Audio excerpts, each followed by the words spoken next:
Assalamualaikum warahmatullahi wabarakatuh.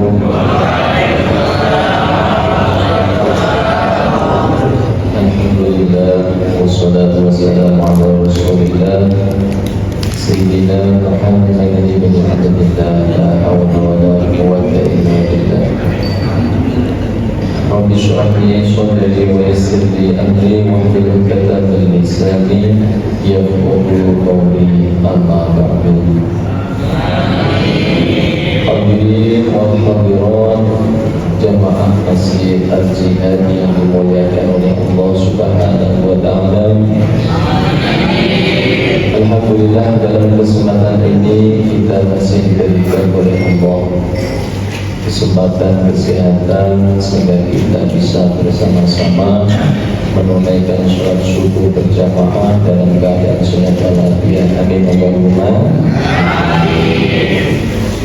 Alhamdulillah, langsung saja dalam kesempatan ini marilah kita bersama-sama kita doakan khususnya kakak-kakak kita, kakak brigadir beserta seluruh jajaran kepengurusan Majelis Jihad, mudah-mudahan selalu diberikan oleh Allah kesehatan, dhahir wa batin, umur yang panjang, barakah, rezeki yang barokah, keluarga yang barokah. Mudah-mudahan seluruh jamaahnya, seluruh jamaah Majelis Jihad selalu dalam lindungan Allah Subhanahu wa ta'ala. Amin Allahumma. Izinkanlah dalam kesempatan ini para hadirin untuk menyampaikan sedikit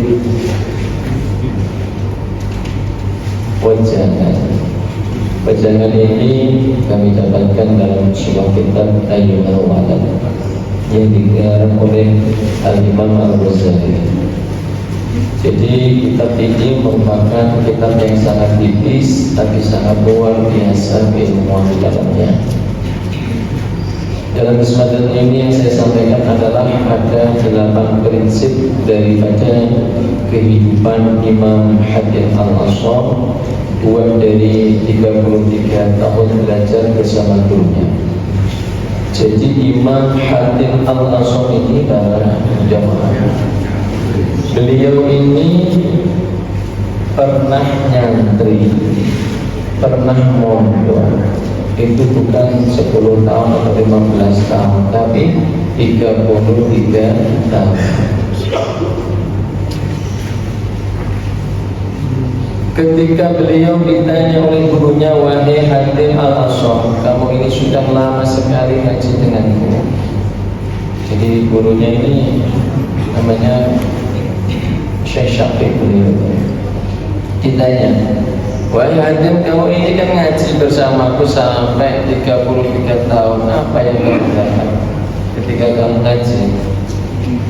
Akhirnya Hatim Al-Asham menjawab, wahai guru,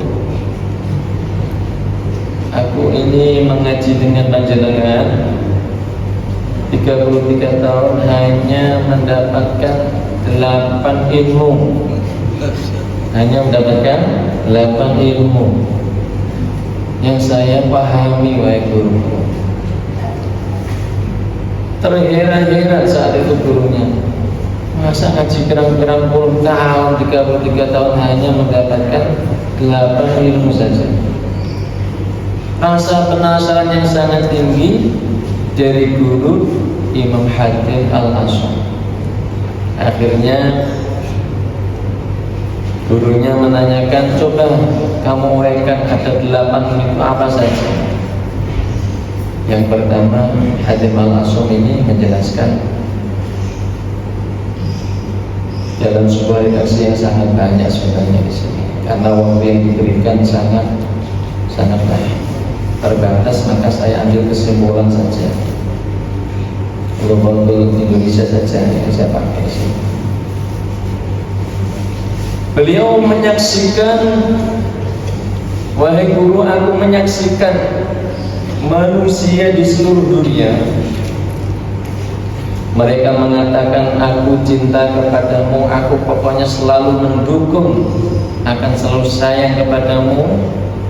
Tetapi kenyataannya tidak sebagaimana yang orang sampaikan. ketika ada seorang suami meninggal dunia, istrinya mengantarkan, misalnya ada yang mau mengantarkan,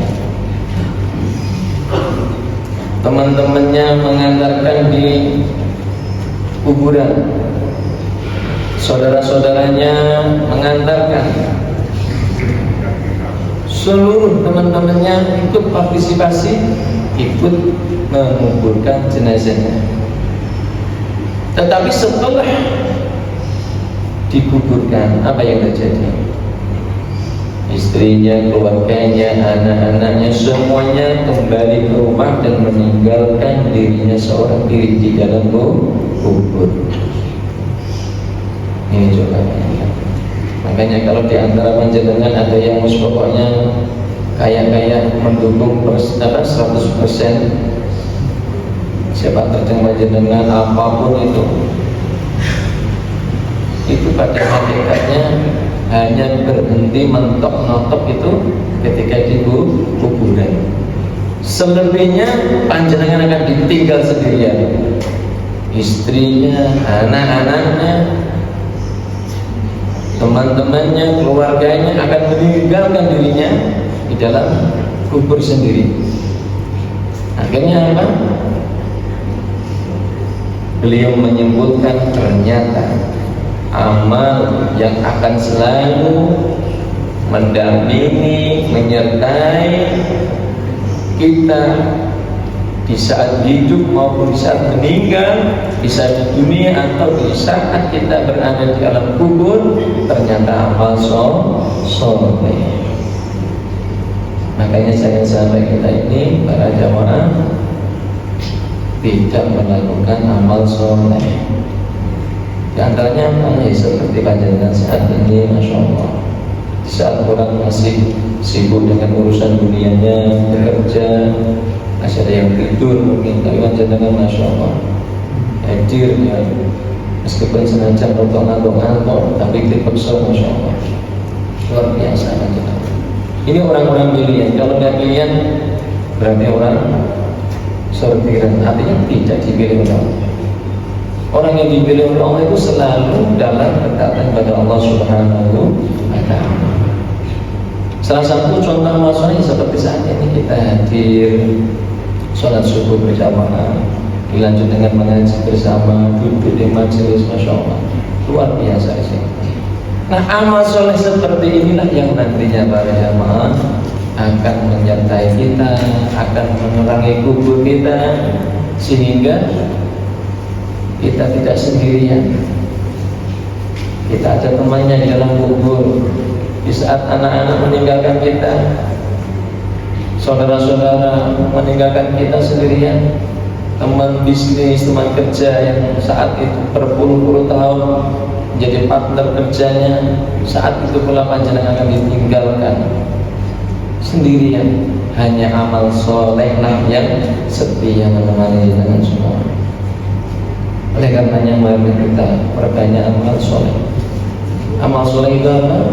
Amal yang bermanfaat untuk diri dan orang lain. Di antaranya contoh amal soleh, membaca Al-Quran, menghadiri majlis-majlis zikir, majlis ilmu, silaturahim dan sebagainya. Itu salah satu contoh amal soleh.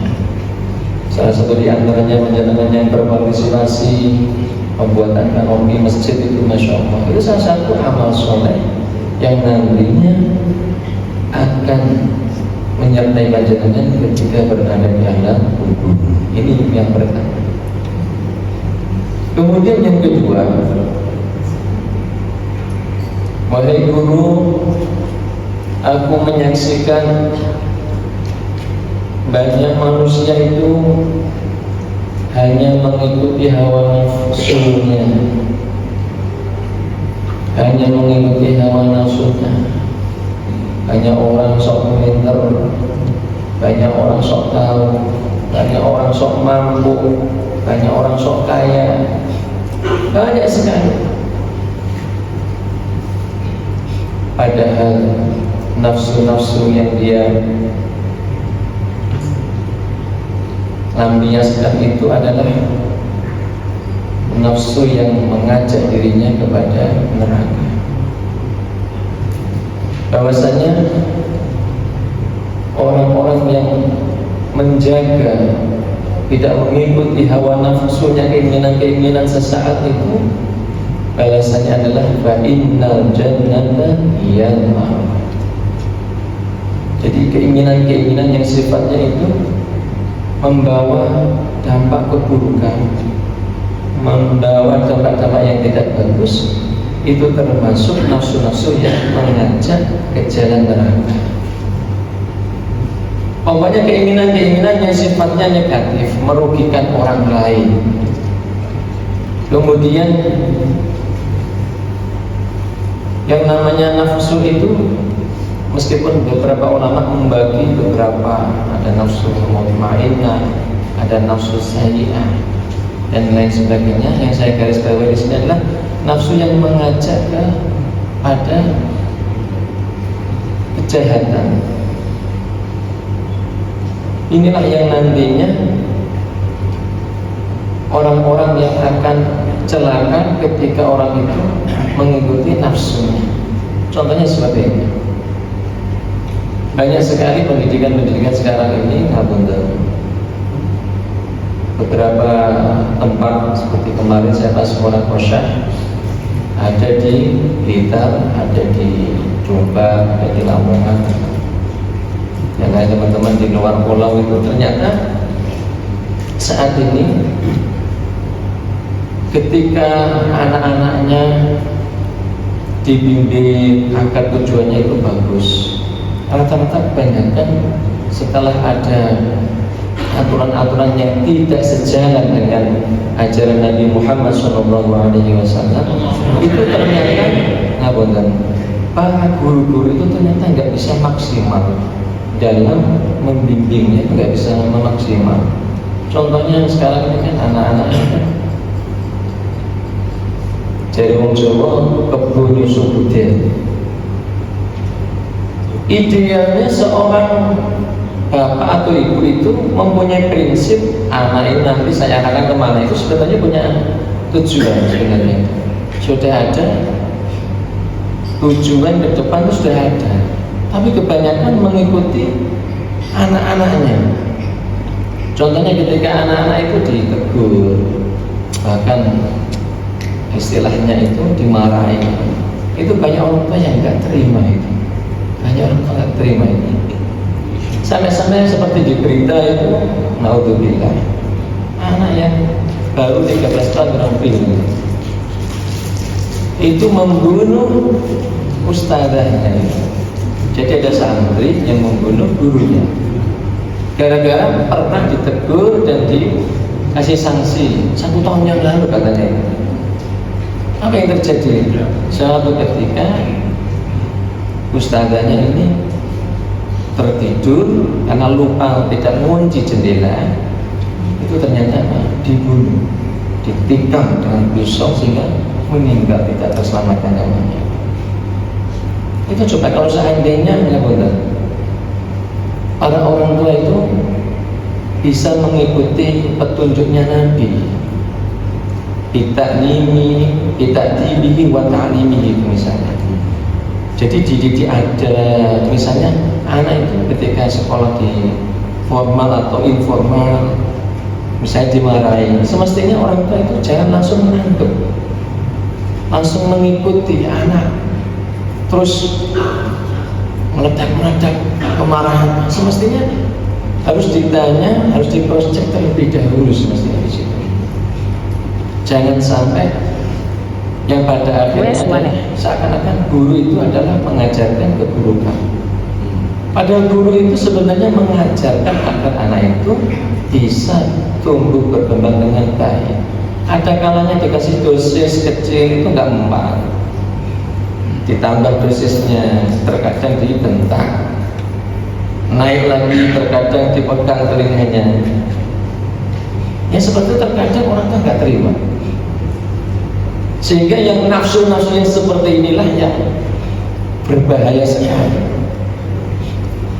Kalau orang-orang tua zaman dahulu ketika lapor, Pak, Bu saya dimarahi sama guru malah ditambahi. Ya awalnya ini mesti permasalahannya tak tambahi, cewek aku pengen. Dulu seperti itu. Kalau sekarang kayaknya mau kok gak nanti cewek kuping kok. Guru gak ngeramut, tak pakai mana. Kok jewer-jewer.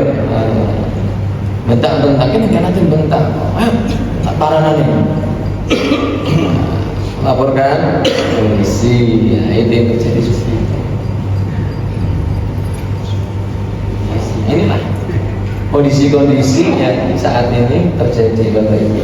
Maka panjenengan jangan heran, moralnya anak sekarang itu alhamdulillah sulit dibendung. Bagaimana bisa membendung para orang tua? Terkadang tidak sadar. Padahal kewajiban mendidik anak itu sebenarnya adalah orang tua. Guru itu membantu.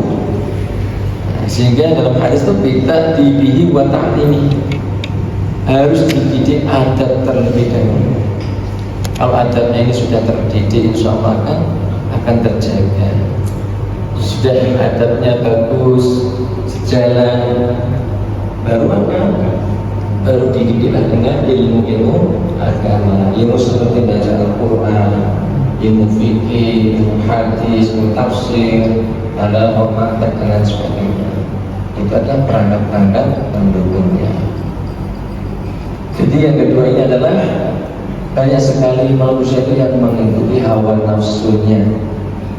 Padahal orang-orang yang tidak mengikuti hawa nafsu, dia akan mendapatkan balasan dari Allah, yaitu innal jannata hiyal ma'wa. Kemudian yang ketiga, lalu apalagi banyak agen. Yang ketiga, kamu ngaji denganku selama 33 tahun, rupanya cuma mendapatkan 8. Terus yang ketiga apa? Fenomena yang saya perhatikan wahai guruku, setiap orang berlomba-lomba mengumpulkan harta, membangun rumah yang megah hanya untuk dirinya sendiri, hanya untuk dirinya sendiri. Padahal sebenarnya harta yang disimpan sendiri itu akan fana, akan rusak. Harta yang abadi adalah harta yang digunakan jihad fisabilillah. Seperti panjenengan misalnya dari sekitarnya masjid ini, apa yang bisa saya lakukan? Oh, ini ada kipas yang rusak. Misalnya ini, saya tak ambil di bagian ini. Jangan Haji hadir semuanya. Saya tak ambil bagian kipas yang rusak. AC yang tidak dingin, saya bisa nyervis AC misalnya. Itu ambil bagian misalnya sih. Terus lagi ada yang misalnya yang kurang bagus, panjenengan ada semangat bisa ambil AC. Misalnya memberikan alat-alat kebersihan misalnya. Itu bisa panjenengan lakukan saja. Harta yang panjenengan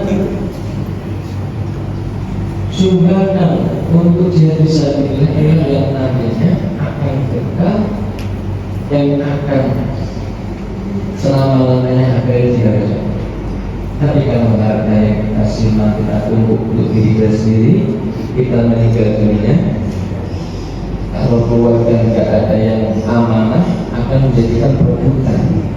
Tapi bagi amal yang dengan sudah mau infakkan untuk masjid, untuk musola, atau untuk yang lain, itu akan tidak ada. Makin dakunya mufadu, walakin Allahi ta'ala. Inilah saja sesuatu yang fana, jangan sampai menjadi tujuan utama. Yang jadi tujuan utama adalah bagaimana harta yang kami ini bisa kekal abadi selama-lamanya. Di antaranya dengan disodorkan seperti infak. Misalnya maksudnya saya bagian mencuci, bagian mencuci, bukannya misalnya seperti itu. Bagian bersih-bersih pokoknya seperti itu, bisa bantu-bantu seperti itu. Bagian daripada amal yang nantinya kekal selama-lamanya. Kalau kita punya uang banyak kita simpan, itu tidak akan kekal para jamaah. Harta yang kita simpan untuk diri kita sendiri itu akan rusak. Ini yang ketiga.